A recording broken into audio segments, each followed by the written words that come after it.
We have people here from Fiji, from Mexico, and other countries. So maybe I should say good day or good night. I'm excited about this webinar. You saw the topic there. We at CJP have realized how trauma and restorative justice goes together. And here today we have Jeff Fromm, who is a practitioner in this. Jeff, when I first met Jeff, when he came to our program, and I was immediately struck because he had this drama background and an ability to use it in teaching environment and in a facilitation environment. In fact, he helped me teach some classes, and I learned a lot of things to use in classes from him.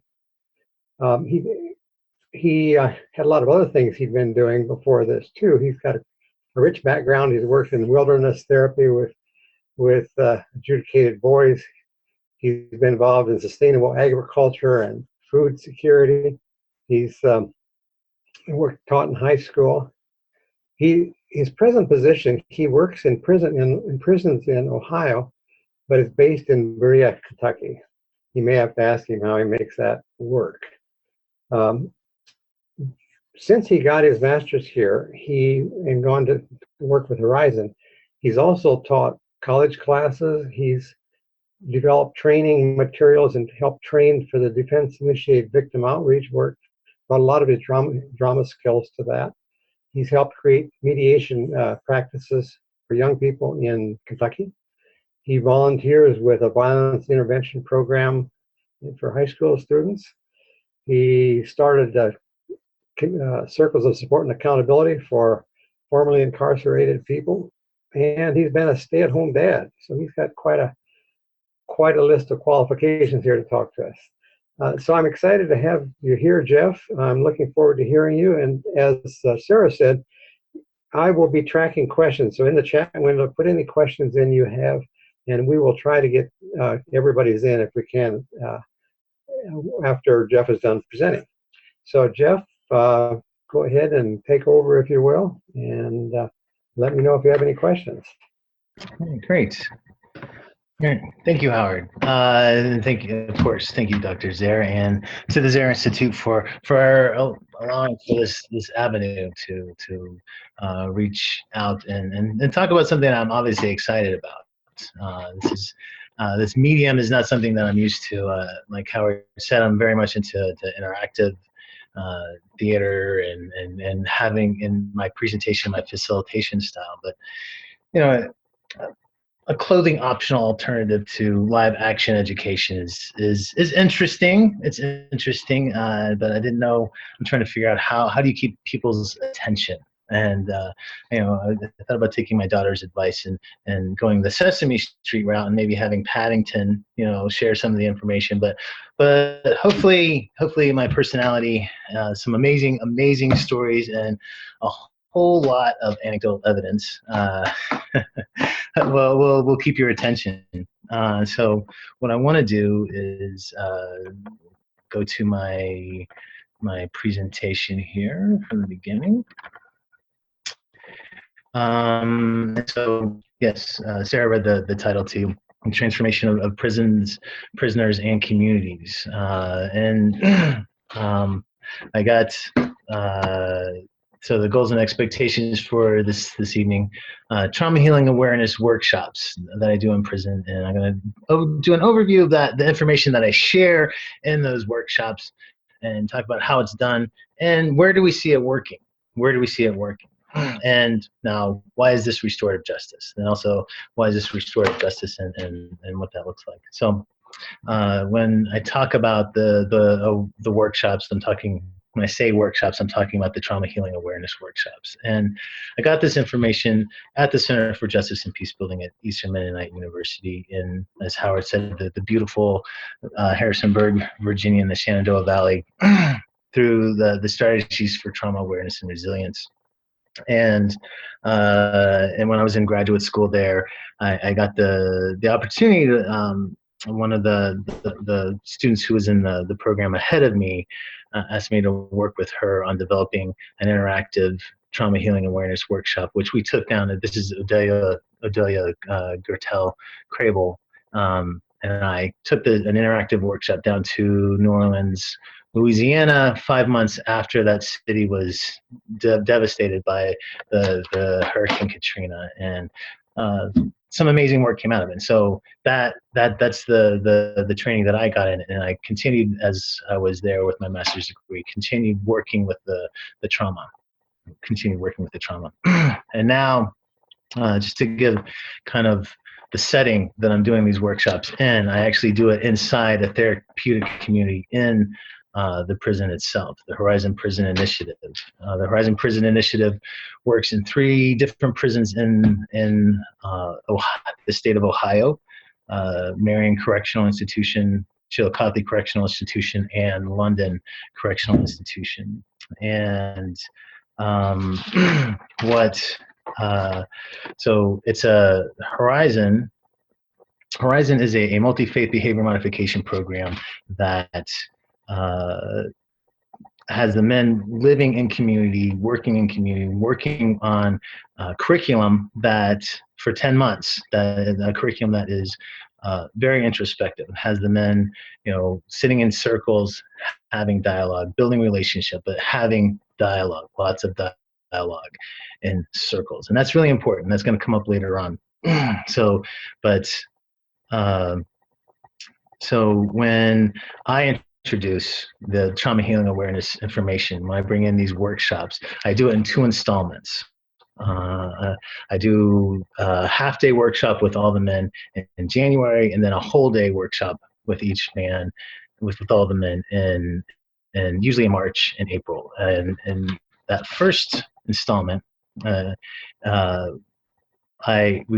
bring in, let's talk about trauma. What are common reactions? And it's not just trauma we're talking about. And I try to help them understand that we're not just talking about trauma, we're talking about really intense emotion, stress, and just even, we're talking about the spectrum from mild anxiety all the way up to intense stress, and how we're affected by that, how our brains work, what's going on with our bodies, and in essence, trying to normalize trauma and stress, and a really good example of that is I had a gentleman in one of the workshops I was leading who he didn't want to be there, and that's one of the things, is that inside the Horizon Prison Initiative programming, these workshops that I do are mandatory. So if you're in the program, you have to show up. So this guy has to show up. So he's there, he's sitting there, and he crosses his arms, and he just looks straight down at the floor, and he's just staring. And honestly, I thought the guy was catatonic. I thought, okay, what's going? Whoa. I wasn't getting anything from this guy. He was, I'm doing interactive stuff. He's participating, but just barely. Low energy level, until I started talking about post-traumatic stress disorder. And so I started talking about the symptoms of post-traumatic stress disorder, what goes on with people who have post-traumatic stress disorder, and reactions that they might have.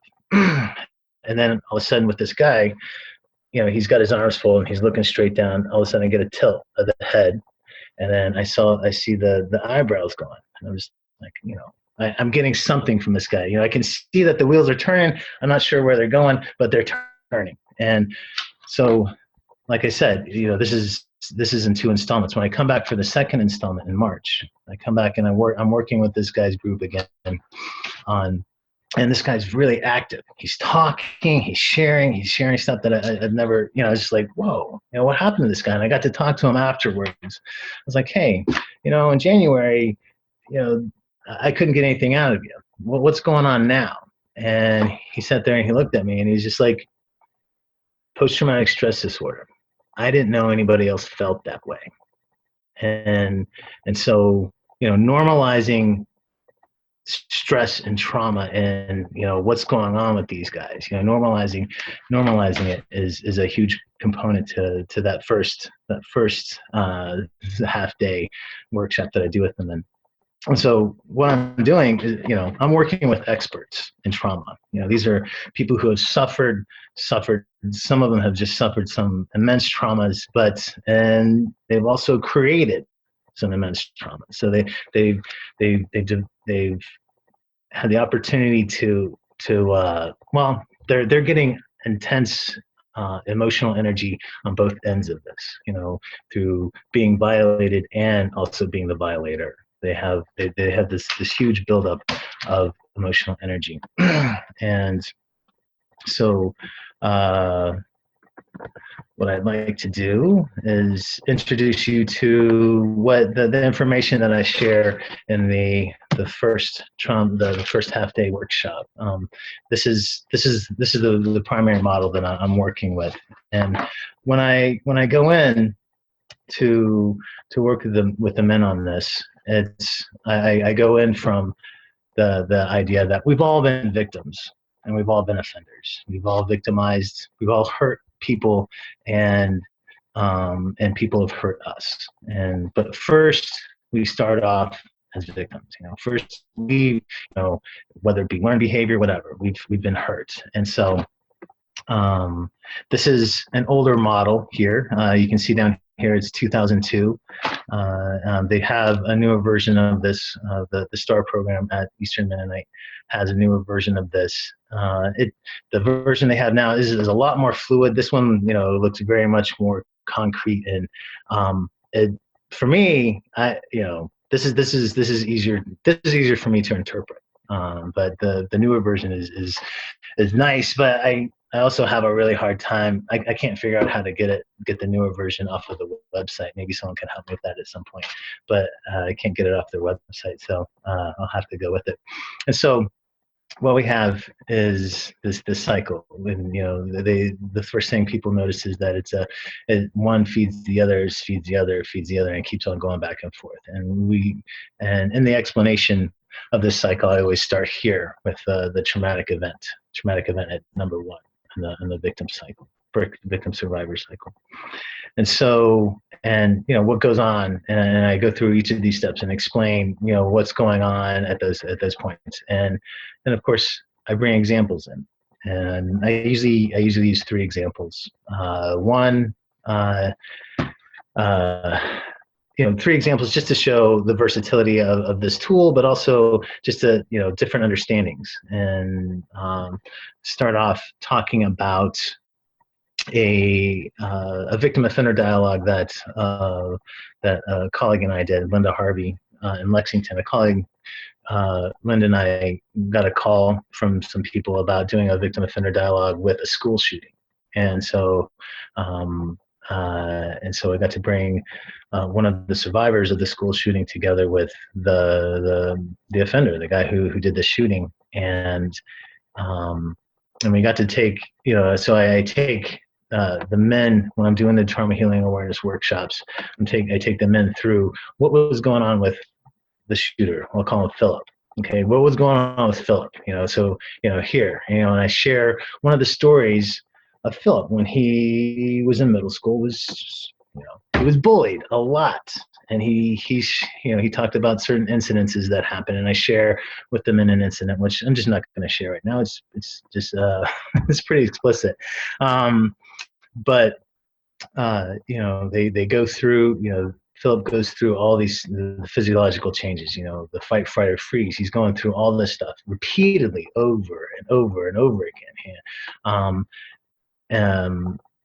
And I talked to the men, the loss, what has been lost because of these events here. Whenever physical violence is involved, it's always talking about safety. Safety is one of the main things that gets lost whenever violence is the violation.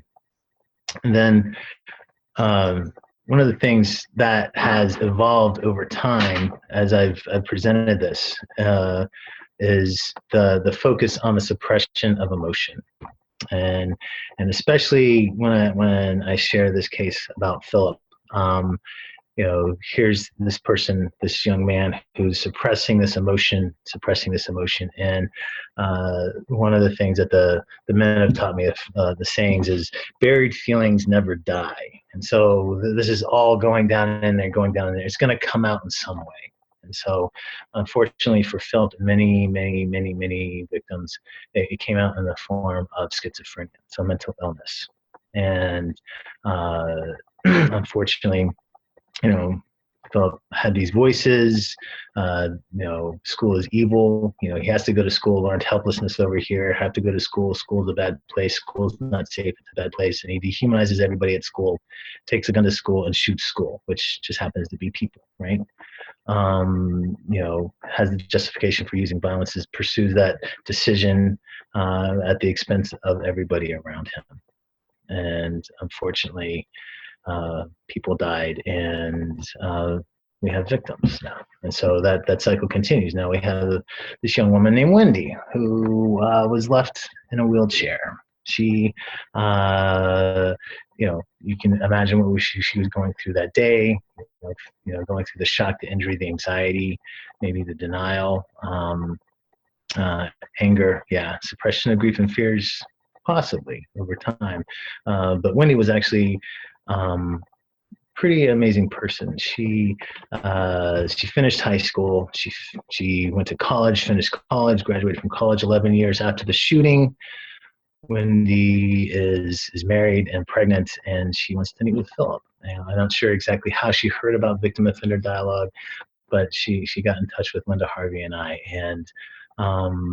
and she didn't want this over here, this aggressor cycle. She didn't want this for her baby. She wanted to work with this emotion, the emotions that were created here in this event as much as possible, so that she wasn't going to be passing that on to anybody else. It just a real amazing story. And anybody who's ever done a Victim Offender Dialogue, you can really understand the healing that goes on in those situations. I also share when I talk about this model, I share that I try to bring it down to something that's a little more in the world of the men that I'm working with. Correctional officer Jeff is having a bad day. Okay, he's having a bad morning. I'm getting ready for work. I'm about to leave for work. My wife walks in and says, "Hey, I'm leaving. I'm packing up. I'm going to be out of here. By the time you get back from work, I'm gone." Okay, so correctional officer Jeff is having a bad day, and he's going through all this stuff. He's feeling, those stress chemicals going through his body, the shock, the injury, the denial, the fear, the loss here, the loss of identity, loss of a relationship, security. Suppression of grief and fears. I'm not going to come to work at a prison as a correctional officer and start talking to people about my feelings and what's going on with me. That's just not going to happen. But I don't mind showing some anger. Survivor guilt, maybe not so much. This is a model. What works. What doesn't, just take it out. Learn helplessness. I gotta go to work. I have fantasies of revenge. Am I re-experiencing the event over and over in my head? Okay, so I'm feeling all these stress chemicals. I'm sitting here with this victim identity, and inmate Johnny comes out of the living area, and his shirt is not tucked in. That's one of the rules in my prison, is that you've got to have that shirt tucked in. So, and he knows I'm a stickler for that rule. So here he is trying to humiliate me in front of everybody else. Well, he's bad. He's breaking the rule. He's a bad person. He's an inmate, for one thing, and I'm a correctional officer. So now I've dehumanized him. He becomes the object of my rage. All these feelings that I've gotten from the situation that's happened this morning, I'm loading it on him, right? Justification for using violence. I'm a CO. He's an inmate. He broke a rule. I have permission by the state of Ohio to have him get up against the wall and pat him down. Okay, so I'm patting him down in front of everybody, and everybody's seeing this. I don't care if everybody's seeing this. You know what? If I let him get away with it, social and cultural pressures, if I let him get away with it, everybody's going to get away with it. Okay, and then so here's an act of aggression. I'm yelling at him. I'm screaming at him. I'm just trying to release all this emotion that's here, trying to get rid of it. trying to get rid of it. So now Johnny inmate is having a really bad day. He's having a really bad day, right? So he goes back to his living area, back to his bed, and he's feeling all this stuff when he's getting patted down out in front of everybody. And so he's walks back to his living area, and he sees a dirty sock on his bed, and it's Frankie inmate's dirty sock, and he knows it. And so he's, I don't know what the convict code is. No one ever writes it down, but the convict code, I know that dirty socks on someone else's bed is against the convict code. So here's this guy putting his dirty sock on my bed, and now I'm unleashed. Now Johnny inmate is unleashing on Frankie inmate. And so just use those examples. I also use a personal example, looking at corporal punishment in my family when I was growing up, and how that was in my early adult years, was how that affected me in my use of corporal punishment with my nephew. And so, and it's, of course, it's always important to have those personal things and something they can relate to. A lot of the men that are in prison come from homes where corporal punishment was used quite often. And so the sticky message that I try to get guys to leave with when I'm doing this is trauma not transformed is trauma transferred. And so they like to bring up the Oprah, I guess, talks about hurt people. So people who have been hurt will hurt other people. And so trauma, if we don't do something with this emotional energy that is created by this violation, whatever that violation is, it's going to go somewhere. If we don't do something positive with it, we're going to do something negative with it. We're going to either transfer it onto other people or transfer it onto ourselves. Like the case with Philip, it's mental illness. There's physical illness. Cancer and heart disease have been tied to stress and looking at self-mutilation, and of course addiction. Addiction of drugs, alcohol, food, sex, work. These things, all these addictions, and so. That's the gist of that first half day of workshops. And when I go in to do the second installment in March, this is usually okay. So the first installment's about 5 months into the Horizon Prison Initiative. So they've developed a pretty good rapport with each other. They have a really good understanding of what we're looking for as far as group behavior and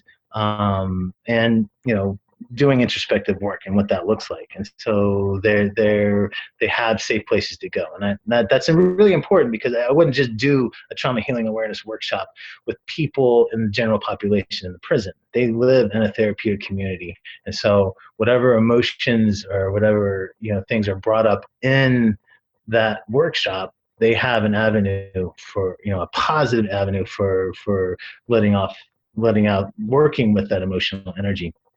And so in March and April, when I come back, you're about 7 to 8 months into the program, and you have, and I start off with a review of what we talked about back in January, and making sure they remember what we talked about. And so then I bring in the healing journey, and this is an older version of this model, 2002, and you recognize here, this is the victim offender cycle. With here, number 1 here is the violation, and here's my victim identity.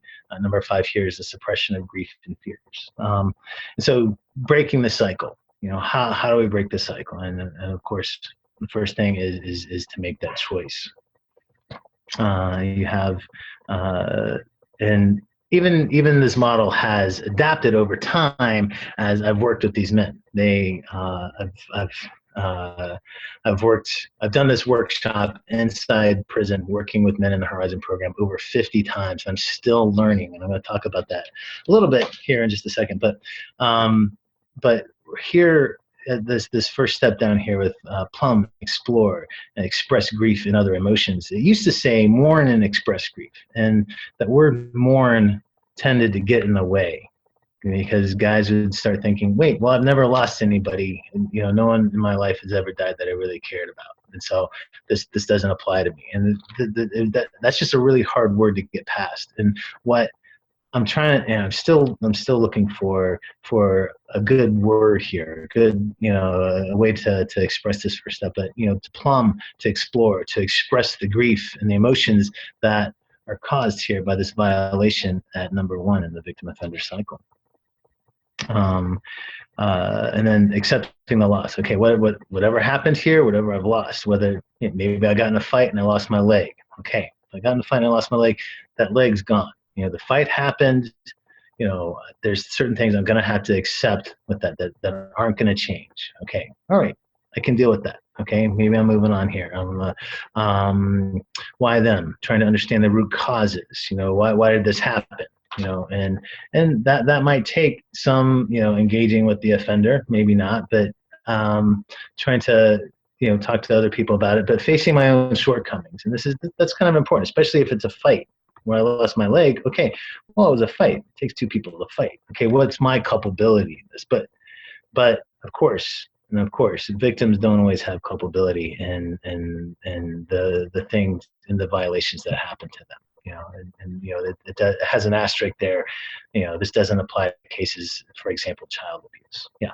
Okay. So understanding that, but also looking at, all along this healing path. It's a healing path, of course, making sure the men understand that this is a healing path. It's not a path to getting healed, because, this trauma, whatever happened here at number 1 is always there. It's happened. Now, it doesn't have to be who I am, but it can be, it's definitely part of my story. And trying to change this victimhood into, that story of this is what I've done with that emotional energy. This is how I've, not let this emotional energy control me. This is how I've transformed this trauma or this stress in my life. And so, and just talking about, I take the men through this process, through this healing journey, and again, it's a model. You have situations like, especially when we talk about the Amish and how the shooting, I think it was in 2006, 2007, that time period, that school shooting in Pennsylvania with the Amish girls. The Amish tend to go straight to forgiveness. They still have this stuff to work on. So they're choosing to forgive. Oops, sorry about that. But they still have this stuff to work on. And sorry, but we have what we have here. What I've recognized in talking with the men and working with these men is, if we look at these steps, we do have a model for what forgiveness looks like. How to get to forgiveness. How do I need to get to forgiveness? Well, I need to really look at the emotion and try to get an understanding of what has happened because, what have I lost because of this here? What are those emotions? And, and every now and then I'm going to be reminded, forgiveness is a process. It's not just forgiveness, it's going to be a process. It's a process. And trying to help, they've helped me understand this model a lot more just by talking with again, these experts of trauma. And another one of the learnings that I've gotten when we look at this victim offender cycle, this is definitely a path of the ego. It's the ego trying to protect itself. It's the ego, and how do we know when we're on the victim offender cycle? How do I know when I'm acting out of this? And you're acting out of the victim offender cycle if you're hurting relationship one, and if you're bringing more stress onto yourself and through your actions. So you got Johnny inmate who, no one's ever gonna leave a dirty sock on my bed, but now I'm in solitary confinement. I'm in the hole. I've violated Frankie inmate. So I'm hurting relationship there, but I've also been kicked out of the Horizon program. I've brought more stress on myself because I'm having, limited movement, limited phone access, limited visits, so I'm bringing more stress onto myself. But nobody's ever going to leave a dirty sock on my bed, right? Okay, that's me acting out of my victim cycle, my victim offender cycle. When you're on the healing path, it's easy to recognize because here you are, you're on a path, and you're going to face challenges. You're not going to be stress-free, but when you face those challenges, when you work through those challenges, you're building relationships, and you're relieving yourself of the stress.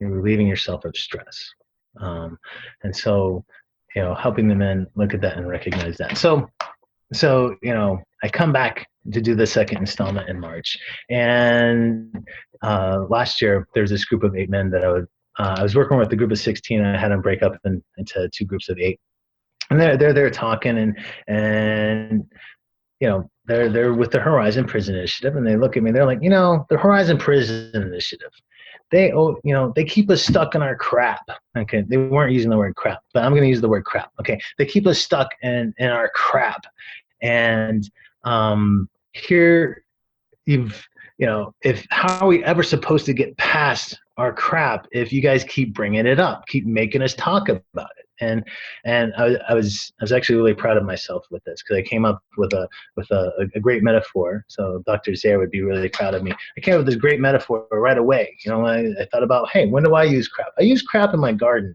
Okay, so we get you not to get stuck in your crap. We want you to work with your crap, work it into the soil of your soul, so that those seeds that are getting planted in there right now, your seeds of recovery, are going to be tremendous fruit, tremendous flowers, and just really big, juicy tomatoes.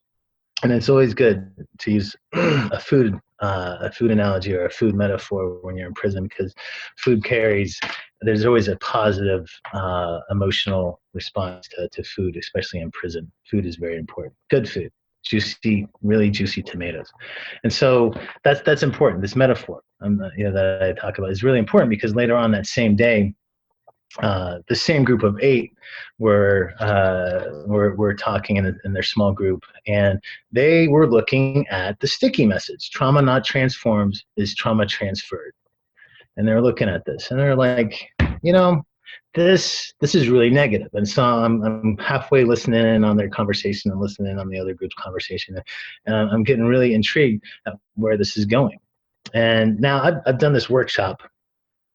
At this point, I'd done it at least 50 times, right? And examined all this material over and over again,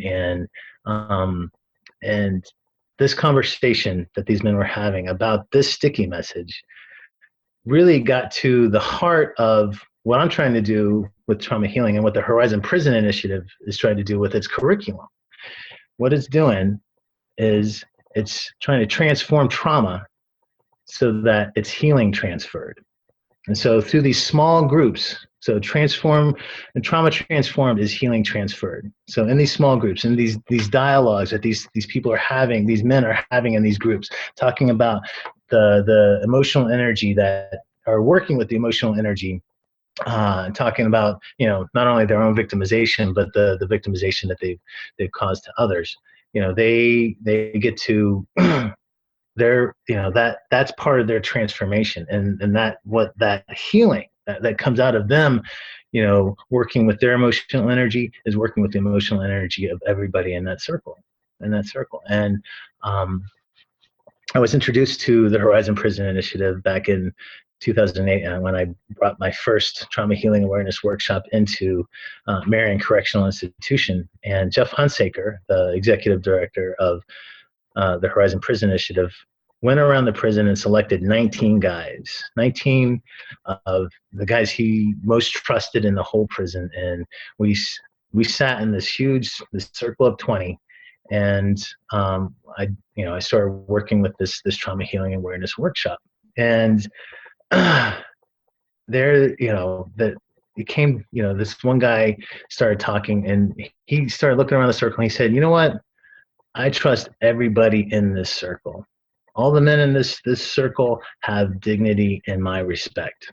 And I know that whatever I say in this circle isn't going to go down the hall. that what's said in here is going to stay in here. I know it. And then he unloaded.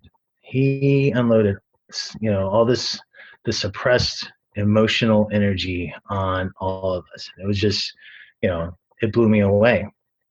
But then the next guy did it, and the next guy, and the next guy, and it was just this huge, huge emotional experience. And the healing that came out of that situation, just out of the sharing of their victimization and of the victimization that they created, um, that emotional release, the working with that emotional energy and transforming that in those healing circles. It was amazing. And so, here these guys, these 8 guys get together and they come up with this new sticky message that I'm just like, that's what we do. That's what we do. So it's pretty amazing. It's pretty amazing. And so what's happening? What do we see happening here? How do we see this working? And what we see in the Horizon Prison Initiative is, that this work with emotional energy, helping men work with emotional energy, is changing the way men interact with each other. They're talking to each other differently. They're handling conflict differently, and this is seen. Statistically, this is seen when I was at London Correctional and talking to the deputy warden, and he brought up a map of the prison on his computer, and on this map of the prison, there's red dots all over the place, except in the Horizon dorm. These red dots were incidents of violence. And in the Horizon dorm, 64 of the men are in the program. 88 of the men are general population, and still there's no acts of violence happening in the Horizon dorm. So these guys are interacting and talking with each other in different ways. They're working with that emotional energy instead of just transferring it onto other people. How it works with the prison staff. What we're looking at is violence is going down in the prisons. The Marion Correctional Institution, back in 99, 2000, was one of the more violent prisons in the whole state of Ohio. And that's when the warden Christine Money, and Jeff Hunsaker, the executive director of the Horizon Prison Initiative, got together and said, hey, let's do something different. So they started the Horizon program there at Marion Correctional. And 15 years later, Horizon is not the only program at this prison that Christine Money started, but 15 years later, Marion Correctional is now one of the least violent prisons, and it's actually a model prison for the state of Ohio. It's what I would consider a programming prison. But also just when we look at the men's interaction, the participants, the Horizon participants' interaction with the prison staff. I had a situation where a lieutenant came up on the floor and saw that the men had a TV and a DVD player in their living area.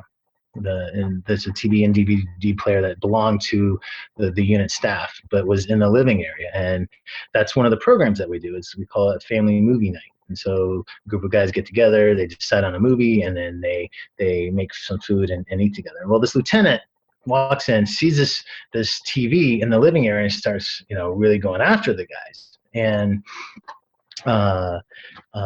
one of the leaders from the Horizon Prison Initiative stepped forward and to talk to him, and that usually doesn't go well. That usually doesn't go well when an inmate steps up in that situation. So everybody's thinking this guy's going to solitary confinement. This guy's going to the hole. But this is again one of the leaders in the Horizon Prison Initiative. So he's for years he's been working on his emotional intelligence. He's been working on so he can check himself and use some of the tools that we talk about. Looking at Marshall Rosenberg's nonviolent communication, he could use that, and he helped bring down the stress level of the lieutenant and help him to come to that realization. Now, this is a big deal. This is a big deal because now the lieutenant has a different look at the inmates, especially the inmates in the Horizon Prison Initiative, but also all these guys in this dorm are watching this go down, and they see, they're like, wow, I think I need that. he handled the situation in such an amazing way that, it transforms the people around him. It transforms the people around who see the situation. And then we look at recidivism. Guys going back to the community, and being leaders. And when they leave prison, the men graduates of the Horizon program are coming back, have a success rate in the community of over 91%. So less than 9% of the men who graduate from the Horizon program who leave prison are coming back. These are men who, again, they've had the opportunity to practice working with emotional energy. And so I want to emphasize again that, exactly, we're teaching these men to work with emotional energy, and to the point where in the victim services in Ohio, in the state of Ohio, with the DOC, Department of Corrections, the victim services coordinates the victim offender dialogues that happen in the state. And whenever, in my experience, and I think it would be shared with others as well, whenever Horizon graduates are brought in to do a victim offender dialogue, the process is very quick. They are very surprised at how much these men have put thought into their victims' experience, into the families of their victims' experiences, and they've worked through this introspective stuff. They've looked at the emotions around being violated and being that violator, and so when one of the things that the program does, the Horizon Prison Initiative does, is look at, you got to go through a victims awareness program and have a better understanding of what's going on with that. And so this emotion, excuse me, my dog, I'm sitting on the floor of my dining room. My dog wants some attention. Anyways, sorry.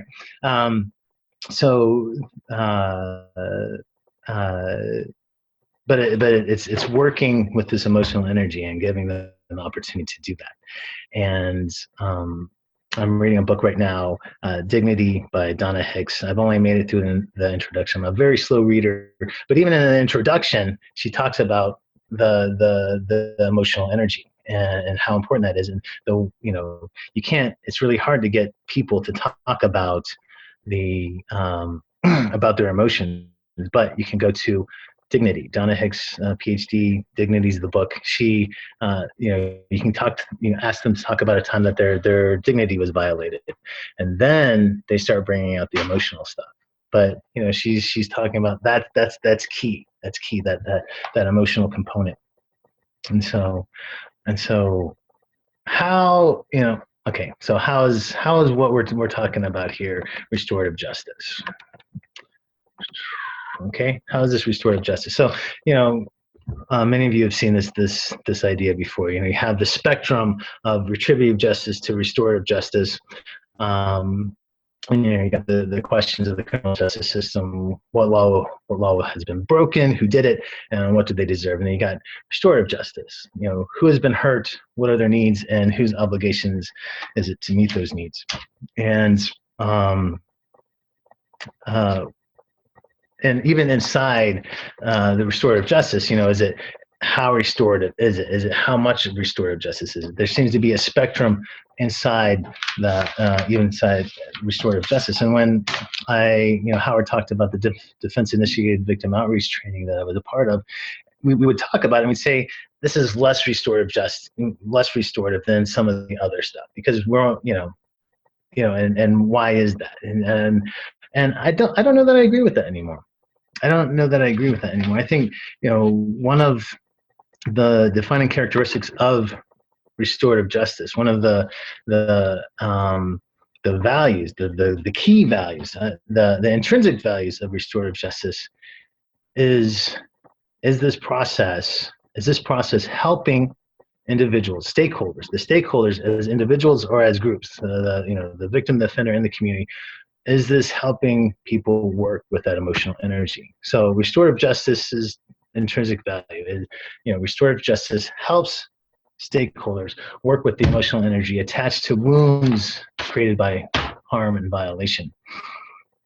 And I can't think of any time where I've been working with restorative justice with stakeholders and there wasn't emotion. There wasn't emotion involved, emotion that wasn't being worked with. And it actually, there seems to be, when we're going through, whether it be mediation, victim offender dialogues, or even the work that I do with inside the prison, there seems to be like an emotional energy tipping point. When you're in a mediation and all of a sudden you get over this emotional, you get the emotional energy out there, then all of a sudden then we start working toward what can the future look like.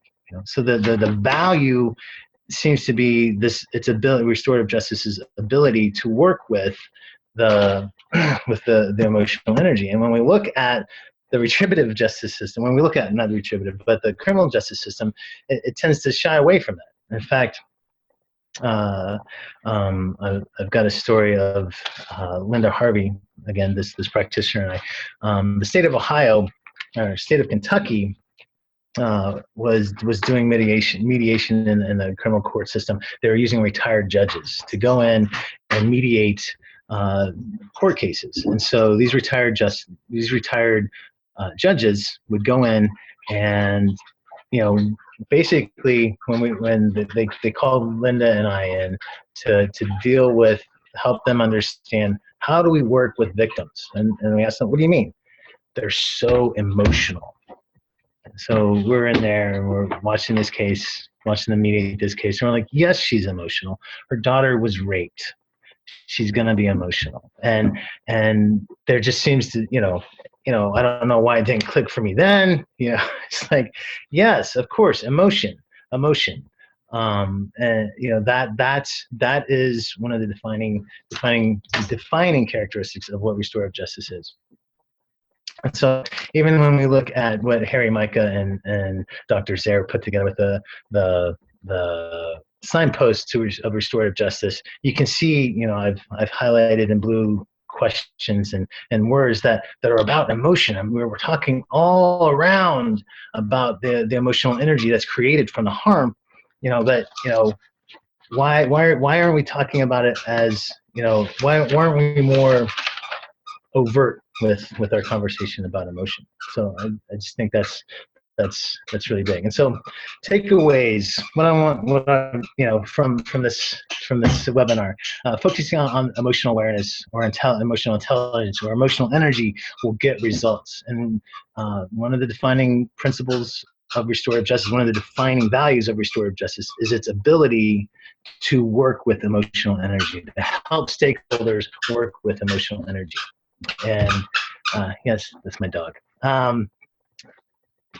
Okay, and the potential for more writing or research around this idea of emotional energy being worked with when stakeholders, and in the restorative justice realm, and then questions.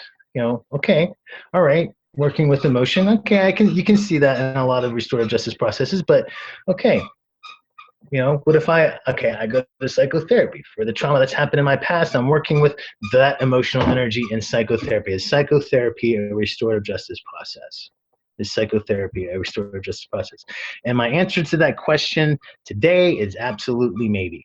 So I really, it wouldn't be a restorative justice if I had a definitive answer, I think. I think I would be doing a disservice to the field that we practice in. So here's the bibliography for today.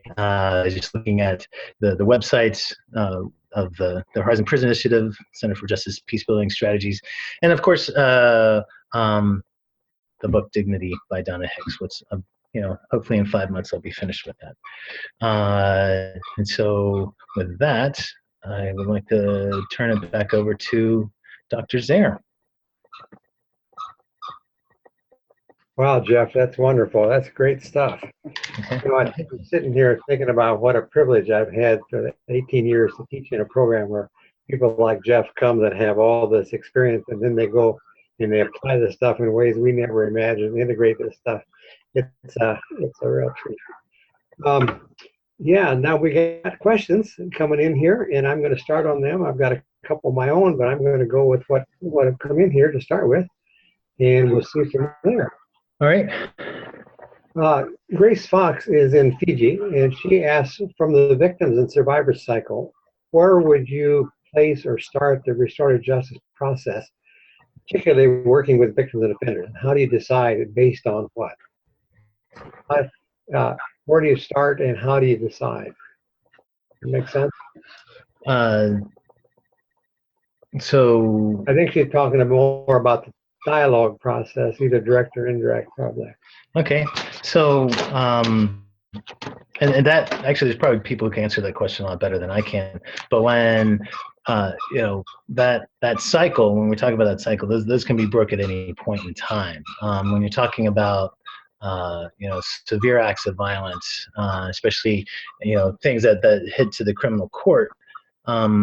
You look at defense-initiated victim outreach. Where people are being trained to be liaisons who are paid by the defense team to work for the victim's family. In capital punishment cases. So in death penalty cases, these liaisons are trying to get information from the defense team for the victim's family. And that when I think about that cycle, it's just like when do we want that healing to start? We want I want the healing to start immediately. I mean, cognitively, I can think, yeah, of course, you want it to start as soon as possible. People aren't ready when are people ready? When are people ready? And that's going to vary in that cycle, depending on where the person is, and again, I think that, one of the things that holds us back from stepping into a healing path is that emotional energy that we're holding on to because of the violation. I hope that gets to the crux of your question. I'm not sure. It is a hard one to answer, I know, because it's partly instinct. You kind of know when people are ready when you're working with them. It's hard to give any kind of clear criteria. We had a question just come in, and somebody's asking, could you show those links again? This will be recorded. It'll be on the web. You can look at it later. But if you don't mind putting that slide back up. I don't mind. While we talk for a little bit here. You don't have to leave it up forever. Maybe I went too far. Okay. Slideshow. There you go. There you go. Yeah. No, I can leave it up. I don't have a problem with it. Okay. Here's Barbara Lesage asks, I teach a 12-week curriculum in nonviolent communication based on Marshall Rosenberg's work in the prisons. And I'm connected with a group in Columbus, Ohio, Compassionate Communication, Ohio. We would love to have this NVC work to be part of the Horizons Initiative program, but we haven't figured out how to make that happen. Do you have any advice about how to go about making that happen? So I think she's asking how to integrate some of the NVC stuff in something like Horizons program. Any thoughts on that? Yeah, I mean that we're trying to work. I bring when we look at the Horizon Prison Initiative, our program is we try to it's inmate led by the most part, for the most part, and they do the facilitation in the small groups. They also teach facilitate some of the classes, and some of the classes that I bring in information Marshall Rosenberg's writing and try to bring in that stuff. And there are classes around the nonviolent communication, but I would definitely like to see that be more integrated into it. Again, it's teaching men how to recognize emotion, how to express themselves, express emotion, and get that across, that communicating those emotions. And really, if you, Barbara, what I would say is go to the Horizon Prison Initiative website and connect with Jeff Hunsaker, the executive director. We've been, trying to make that part of our program for a really long time, because there's so much there to work with, and again, helping men recognize, emotion and work with it. That's a huge part of the NVC approach. So, yeah. Okay, another question here. Jennifer Floyd Holly, I don't know if I'm pronouncing these names right, said, could you please give more of a description of what you mean by forgiveness? How do the prisoners react or accept the idea of forgiveness? Is this a difficult concept or practice for them to work with? That's the question around forgiveness. I'm working with a bunch of individuals. They're all in different places in their walk and in their life, and in the recovery. And when this idea of forgiveness, we work with that in the program. And of course, when we're talking about trauma healing awareness or working with stress and violation, looking at self-forgiveness, which is really a challenge for most of us, and especially imagine if you've done an immense violation, which a lot of these guys have, but also we talk about forgiveness as a process, and that there's that choice to choosing to forgive, and then the process that leads up to that. And it's that constant work. If you look at the victim of the healing cycle, all those things that happen before that choosing to forgive, you're constantly working on those for the rest of your life. The woman Wendy, who was left in a wheelchair because of her because of the school shooting. Every time she sees a flight of stairs, she's got to work on she wants to work on forgiveness with Philip. Every time she comes to a flight of stairs, every time there's an obstruction in her way, she has to work on that forgiveness. And so that process is it's a never-ending process, and it gets easier the more you practice it. And that's what we talk about with the men. All of this gets easier the more you practice it. The more you practice breaking these cycles, this victim offender cycle, the more you practice breaking it, the easier it's going to be to do it. The easier it's going to be to do it. So I hope that gets to an answer that's satisfying, Jennifer. Well, if it doesn't, she can amplify that. But the questions are flooding in here. So, Kawali in Nepal asked, hi, what would you generally do with inmates' different understandings of trauma, if any, as you work with them? In other words, are there different understandings of trauma? Also, is it important to have a common understanding of trauma or healing processes sometime during the program? Well, okay, I'll go with, you'll have to remind me of the first question. I'm going to start with the second question. Okay, Howard? All right. Okay, so I'll go with the second question. So that's part of why I bring in the trauma healing awareness workshops. One of the objectives is to develop a common language. These guys are working with material, some introspective material that they're talking about worldview. Okay, how many of these guys were talking about worldview before they came to the Horizon program? And if they go out in the prison yard and they say, "Hey, man, let's talk about worldview," nobody's going to have an idea what they're talking about. But in the Horizon program, if you're sitting in one of these small circles, having a dialogue, and you talk about my worldview, your worldview, people are going to know what you're talking about. And so trying to develop that common language is part of what I do when I'm bringing in trauma and trauma healing, because trauma is I've been traumatized, I dropped my honey bun on the ground and I can't eat it because it's got hair all, whatever, that's not really trauma. Okay, let's talk about this. So trying to help them develop their vocabulary around the issue, and that's one of the downsides of patriarchy for men. We don't get to develop this language for how to talk about emotions, how to talk about feelings, and so they don't have it.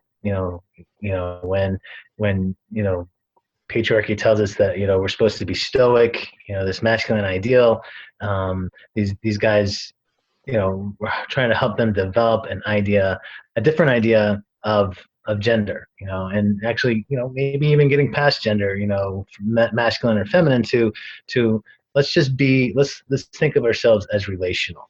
How am I relating to other people? So we're trying to help. We're working with men and helping come up with vocabulary to be able to communicate, but also to be able to talk about trauma and understand what they're actually talking about when they mention trauma. And so, yeah, there are absolutely different forms of trauma, and their approaches to those are going to be different. And trauma affects everybody in different ways.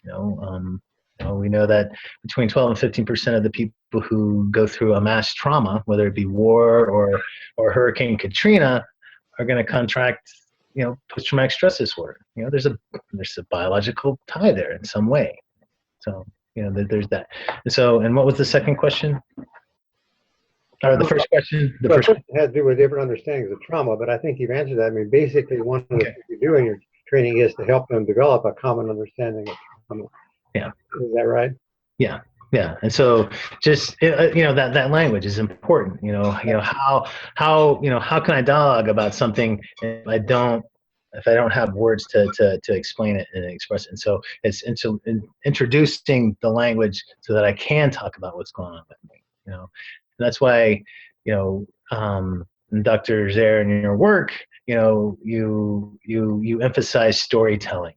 And storytelling is really important because we don't all have an understanding, the same understanding, but we do understanding of words, but we do the storytelling can elicit the emotions, and that's the connection with with each other. Like, okay, here we can have this emotional understanding through this storytelling. Yeah, it's good stuff. Jennifer sent another question in, just asking whether you ever use. Just things keep coming in and it keeps sliding down, so I can't.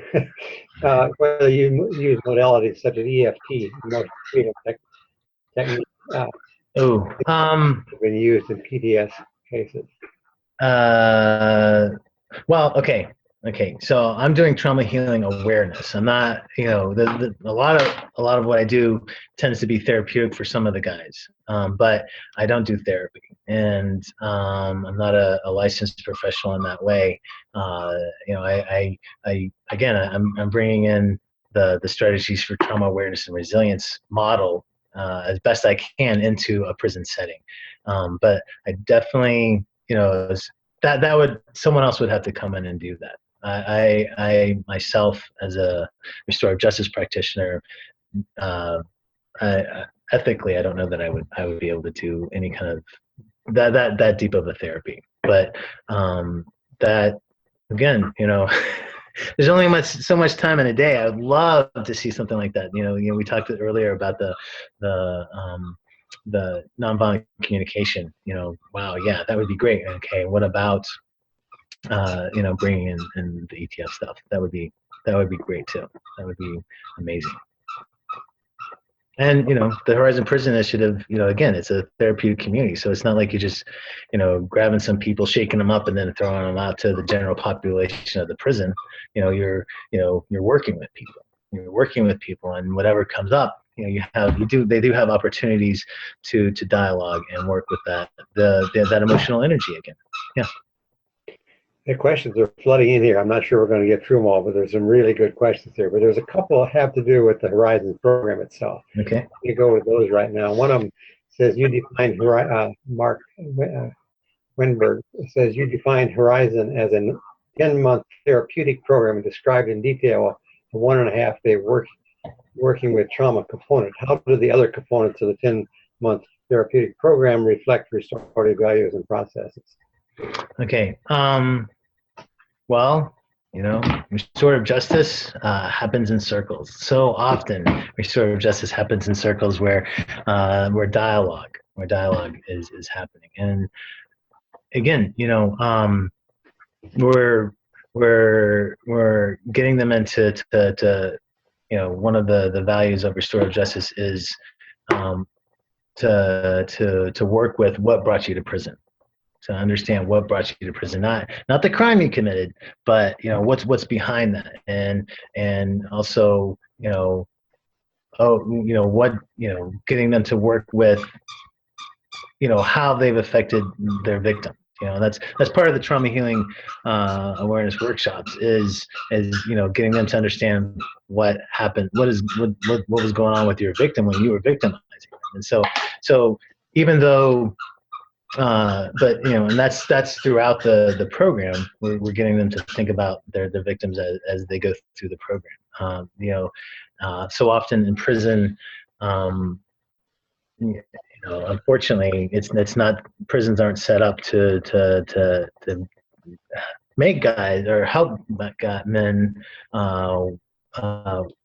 think about their victims all the time. So this is a way of bringing the victim in, keeping the victim in front of their faces, so that they can work with the emotional energy that's tied in that violation of somebody else. And so like I was saying, the victim services does the victim offender dialogues and in the state of Ohio, and these guys are ready to go because they've already been doing this really hard work. They haven't forgotten their victims.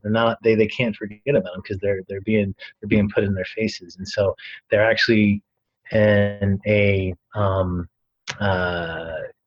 in a surrogate type way working with their victims. When we bring people in from the streets who have themselves been victims, and to work with these guys, there's a surrogate victim right in front of them, and so they're having that opportunity to work with on who do I where do I need to be with myself to be at a place where if my victim ever chose to forgive me, that I would be somewhat deserving of that. And so the other curriculum is introspective, again done in circles, and getting guys to look at what's gone on with them, what are changes they need to make. But I think the thing is getting them to work with that emotional energy, but doing it through dialogue, and learning how to do that dialogue and dialoguing with each other around the harm that was created, and what am I going to do different now? What am I going to do different now? So I hope that answers your question, Mark. I'm going to stick with the questions around the horizon for a little bit. If you you'd want to put your picture up, the video up instead of the slide. You probably could do that now. Okay. Eileen Clancy says, since it's a mandatory program, how do you work with that? Do you find resistance for participants like mandatory? How do you work with that? Okay. Sounds like your puppy is feeling victimized by your lack of attention. Yeah. Sorry. So mandatory. Okay. Mandatory. When I say mandatory, they're okay. Every participant in the Horizon program volunteers to be in the program. There's no one who's forced to be in the Horizon program. We don't want anybody to be forced into the Horizon program. These are men who choose to come to this program, and so we try to give them a heads up on this is what to expect. These are the rules and regulations over and above what goes on in the prison, because we're trying to establish community. So these are all they're voluntarily in the program, but if they want to be part of the program, there are mandatory components in the program. That's when we say mandatory. That's what I'm talking about. Is if you want to stay in the Horizon community and be a part of this program, graduate from the Horizon community, there are certain mandatory programs that we want you to go to and work with, because we oftentimes have guys who are going through the program like, you should do something like this on the streets, man. This is I wish I had this on the streets. Like, yeah, would you have ever come to a program like this on the streets? Like, nah, that's not gonna happen. So I'm like, okay, that's so we work in the prison, and we're and so we work on this premise that we're working towards prison reform from the bottom up. If the men can work with again, emotion and feelings that that are going to be elicited in one of the most stressful environments in the world. The staff's going to be less stressed. If the men are less stressed, the staff's going to be less stressed, and it's going to be going back and forth like that. And there's going to be change in the way prisons are ran because of that. Raymond Ziegler says, Jeff, I love the Johnny example story. I was him. Okay. When the men are released from prison and have completed their program, is there support from the community? How does your organization continue to support? Okay. So, for a while now, we've been kind of going on the hedgehog model, like, okay, this is what we do. We work inside the prison. This is our thing. And there was a few years ago, this idea of there was this house that came for sale in Columbus, and they were looking at doing maybe we could do a Horizon halfway house. And that's not where our curriculum was going towards. That's not where the extra staffing that was going to be involved. How would we pay for that? And we were going to have to put also a lot of energy just trying to figure that out, while we actually wanted to start expanding to other prisons. So we're in 3 prisons now, and what is that? So how we want to go to the Women's Reformatory in Ohio, so that we make sure that this program is going on with women in Ohio, and probably try to get to at least four male prisons and the one female prison. But the way Horizon is now connecting with communities is the West Ohio Conference for the United Methodist Church is working with graduates of the Horizon program, men who we've worked with.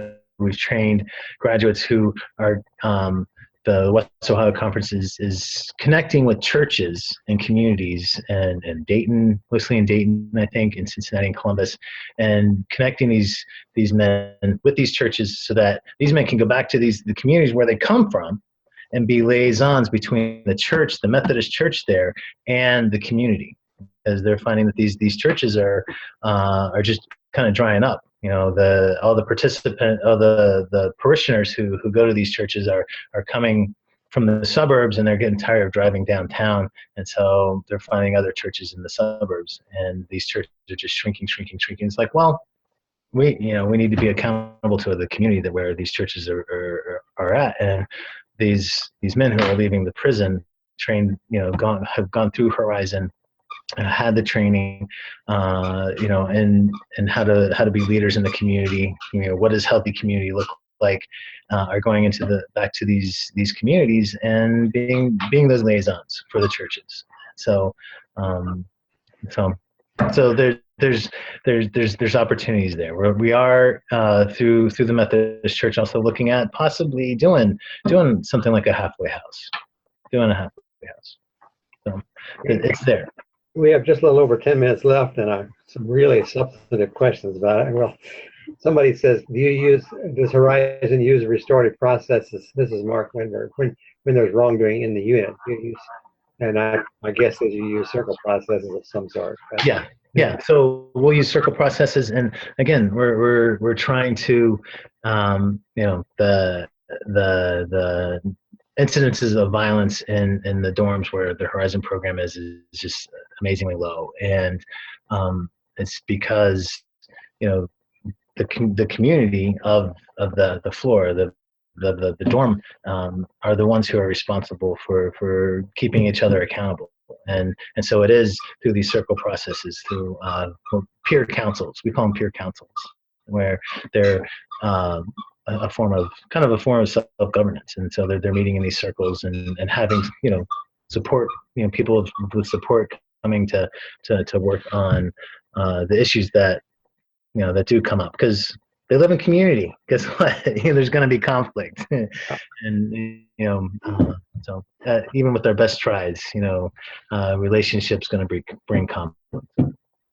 Yeah. Several people are asking how we can advocate these in other prisons, or Fatima Muhammad asks, how do we make sure that not only is it the norm and not just a program, that they're genuine and not just another program? Can you answer questions about how we advocate these? Or Yeah. Well, there's, with this situation, there's always the challenge of funding, but also it's the challenge of a volunteer base. I mean, we have a really huge volunteer base, and one of if you can't have it at every prison because that I'm based out of London Correctional. Right across the street is Madison Correctional. If they had a Horizon program over there, we'd be pulling from the same pool of volunteers. And okay, well, we got to make this look different. And the state of Ohio is interested in working in some way toward having faith-based dorms in all of their prisons. And okay, well, it might not be the Horizon program, but what if we take guys who have been through the Horizon program, gone through the training, become leaders, go to these other prisons and do a modified version of it. It would have to look different if it was going to be at every prison. It would have to look different. But I do agree. I think it would be the reform I think that Horizon is trying to work toward in prison is prison is now mostly it's the Ohio Department of Rehabilitation and Corrections, and prison is more about the pain. We're going to take you from society, from your family, privileges of freedom, your autonomy. What Horizon tries to do is work at, okay, fine, this is happening. What can we do to create a space where prison is actually an opportunity for getting men to practice becoming the men we want them to be in society? Okay, the men that they want to be, but also the men that we want them to be, which is these men who obviously know how to work with emotion instead of just acting out. And so the soft skills, the prisons, tend to teach those hard skills, where I can get my welding, I can become an HVAC guy. But what about those soft skills? You can learn how to be a welder on the street, but so what? You go out there, I'm a good welder, but if you're gonna clock, punch the guy out next to you because he said something to you, as an employer, that's what I'm looking for, is the soft skills. So how do we make prison more of a place of practice instead of pain? I think that's what we're working towards. Let me clarify one thing. You mentioned faith-based. I don't know if you said before, but Horizons is multi-faith-based. Yes, it's correct. Interfaith. I mean, when I was there to visit, you had a huge variety of faiths involved. Yeah. I've learned about new religion in school and through this work. I never knew what Asatru was. I was like, oh, well, there you go. I have a better understanding of Wicca, and of course Islam and Christianity are the dominant ones. But you do get to learn about different faiths, and it's an interesting approach. It's a little bit different. Like I mentioned, Donna Hicks talking about, talk about a dignity violation instead of let's talk about when you've been emotionally compromised. You can go, going through someone's faith is another approach to get them to talk about, what does your faith say about this, and getting them to talk about violation, victimizing others, you as a victim, getting them to talk about those things. So it's another approach. Wendy Marshall is asking about evaluation. She said it seems like it would be really fertile ground for multi-mode evaluation. Is that being done? Okay, evaluation. As far as especially with that on prison violence and recidivism being available. Mm-hmm. Yeah, sure. I mean, we can look at, when I give statistics on recidivism, we're talking about over a 16-year period. We can go through and look on the computer and see who has reoffended, and we can see that. And yeah, there's, we do a survey. What's the thinking going on at the beginning of a cycle, and then what's the, how has that thinking changed at the end? And so we are trying to gather those evaluations and see Is how it there, goes. Grace Fox and Fiji's asking, can you give me specifics? Do you know what the data is saying about recidivism rates specifically related to your program off the top of your head? Specific the numbers. Well, the numbers that I even shared here were less than 9% are of the graduates who leave prison. So yeah, I mean, we have graduates who aren't going to leave prison, but less than 9% of them 9%. are returning. So we have an over 91% success rate of men leaving prison and staying out over 16 years. So, which is different than, I mean, the state of Ohio looks at a 3-year period. If they, the Ohio's at somewhere between a 30 and 40% recidivism rate. So 30 to 40% of the men who leave prison are coming back, but that's within a 3-year window. 3 years after release. And so. And what prison? Somebody's asking to clarify what prisons you're in and what's the name of the curriculum. Well, actually, the curriculum is written by the men in Horizon. We started off with a curriculum 15 years ago, and I don't know what it was, but it's been the men started writing a curriculum, and they're the ones that came up. We're at London Correctional Institution, Marion Correctional Institution, and Chillicothe Correctional. If you go to the Horizon website, horizonprisoninitiative.org. That's a good idea. You'll see all that information. But as far as the curriculum goes, it's curriculum that the men, at this point in our history, it's evolved to where it's the curriculum that the men have written, and it's changing. It changes every year. It's it's just being adapted, every year as we go through it. It's not complete overhauls, but just what needs to change to make this better, and we're getting better and better with that curriculum, and the men are doing it. We have computers that they write the curriculum on, so the men are writing the curriculum. Well, we have some good questions here, but I'm going to ask one more, just a simple one that someone asked. Okay. Some of the others will require more time than we have. Jacqueline Lopez asks, I just recently graduated from mediation EDR and have an interest in restorative justice. How did you get your start? Do you recommend visiting a prison?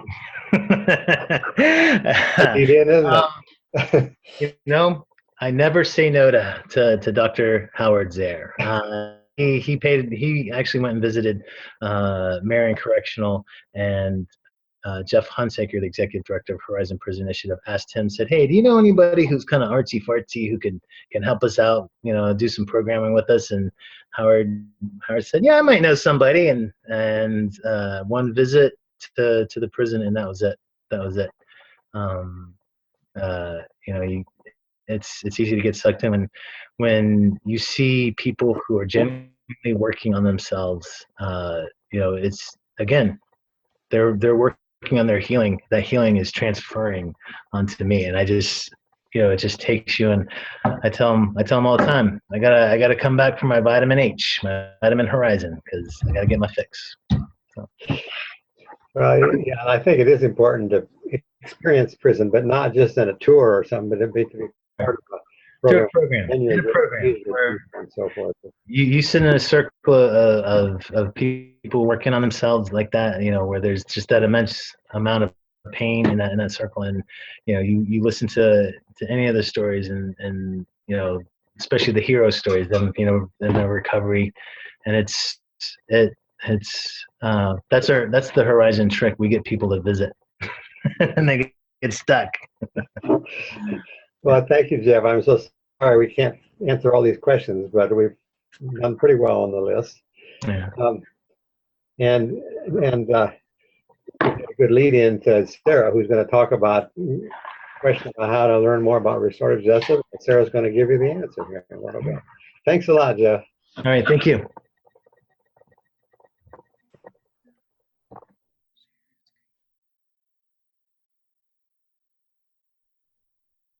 Okay. Hello again. So my name is Sarah King, as Howard mentioned. I'm a graduate student here at the Center for Justice and Peace Building in Harrisonburg, Virginia. And I'm currently working as the graduate assistant to the Zaire Institute and have a couple of announcements for upcoming events. So we'll just go over these real quick. and then Howard will close us out. So we have some restorative justice webinars coming up, February, March, and April. We're, I think, going with the third Wednesdays of the month. So all this information is online. So if any of those topics look interesting to you, please feel free to register for those, and then we'll go ahead and have those. We do have a restorative justice conference coming up this summer, Restorative Justice in Motion, Building a Movement. It'll be, I believe that's the third week of June. And any questions or comments, please feel free to email the address at the bottom of the screen. And right now we're currently planning and getting everything ready to go for that. So hopefully it'll be a fantastic time. And that will be here in Harrisonburg as well. And then our Summer Peace Building Institute is SPI is what we call it for short, but it's a 4-week intensive during May and June, and it offers 20 different courses. The 3 that you see on your screen are specific to restorative justice or have restorative justice incorporated into it. So if you're interested in any of those, feel free to check them out. If you go once again to the address at the bottom of the screen, you'll see all of the courses that are being offered and when and who is instructing on those. So please do take a look at those. Also, as you noticed on the previous screen, we're going to have Foundations of Restorative Justice during SPI, but there's also going to be an online course this fall. So if you're interested in that, Sarah Rothschenk is the admissions director here, and she will take any inquiries if people are interested in that. And then we have STAR, which stands for Strategies for Trauma Awareness and Resilience. It's a research-based it's a training program that began in 2001, and it brings together theory and practices from neurobiology, conflict transformation, human security, spirituality, and RJ to address the needs of trauma-impacted individuals and communities. And Jeff spoke to some of that and learned some of those things here at CJP. So if you're interested in this and working within trauma with individuals or organizations, STAR Level 1 trainings are happening in February, May, and September. And then if you've already completed one of those and are interested in continuing, we have STAR Level 2 trainings in May and November as well. So we have a Restorative Justice Graduate Certificate. If people are interested in studying more about this, but maybe don't want to go on to get a complete master's degree. So I want to say it's a 15 credit program. And there is more information online if you're interested in looking at that. And we also have Restorative Justice in Education. With this, there are 2 different options. People can get a master's in education and then focus and concentrate on restorative justice within that, or you can get a 15-hour graduate certificate in restorative justice in education, which is a relatively new program, I believe. It's pretty exciting, and it's for people who work within the entire field of education, not just educators or administrators. So if anyone is interested in that, there's more information online as well. And then we also have the Masters in Conflict Transformation. It's a practice-based curriculum, and it's very broad and deep, and you can we have some foundational theory that we go through, and then you can kind of pick whatever track you want. So there is more information online as well. We have a new website, which looks very lovely, so please feel free to check it out. All of our webinars will be posted on there, and then other resources once we have more information for the conference this summer, that will be up there as well. So please feel free to check back soon and find out what's going on. And on that note, I will turn it back over to Howard. Thank you, Sarah, and thank you, Jeff, for this excellent webinar, and thank you to all of you who have joined us. We will have this available online on our website, so you can listen to it at any time. And we will have more coming, as you heard. We have a series. We don't usually do them during the summer, but we will again have a series in the fall. So join us again, and thank you for being with us today. And have a good evening or a good night or a good morning wherever you are. Thank you.